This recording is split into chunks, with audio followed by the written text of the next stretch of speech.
مسلمان ہیں جو صبر کیے ہوئے بیٹھے ہوئے ہیں، ہم ساری چیزیں برداشت کر سکتے ہیں، لیکن ناموس رسالت پر آنچ نہیں آنے دیں گے، وہ ہم برداشت نہیں کر سکتے، چاہے وہ فرانس کا صدر تاجدار مدینہ صلی اللہ علیہ وسلم کی گستاخی کرے۔ جو بھی پاکستان کے غیور مسلمانوں کا یہ مطالبہ ہے، صرف پاکستان کے ایک تحریک لبیک کا مطالبہ نہیں، جس کے دل میں عشق مصطفیٰ کی دولت ہے، ہر مسلمان کا یہ مطالبہ ہے کہ فرانس کے صدر نے ہمارا آقا کی توہین کی ہے، تو فرانس کے جب صدر نے توہین کی ہے تو فرانس کا سفیر اس پاکستان میں نہیں رہ سکتا، اس کا یہاں رہنے کا جواز نہیں بنتا۔ اس لیے ہمارے عشق کا تقاضا یہ ہونا چاہیے کہ فرانس کی ہر پروڈکٹ جو بھی ہے، جو فرانس نے بنائی ہے، اس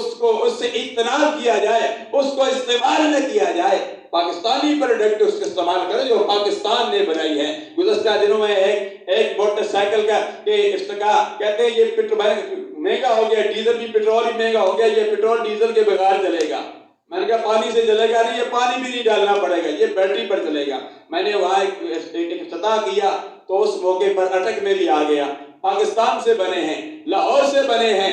شیخ موٹرز لاہور سے بنے ہیں، یہ پاکستان کی چیز ہے۔ افسوس ہم اپنی چیز کو اہمیت نہیں دیتے، باہر کی چیز کہتے ہیں کہ اس کو اہمیت دیتے ہیں، ہم اپنی چیز کو اہمیت دیں۔ اور پھر افسوس سے یہ بھی کہنا پڑتا ہے پاکستان والی چیز کو ہم اہمیت نہیں دیتے کہ پاکستان میں 2 نمبری زیادہ ہے،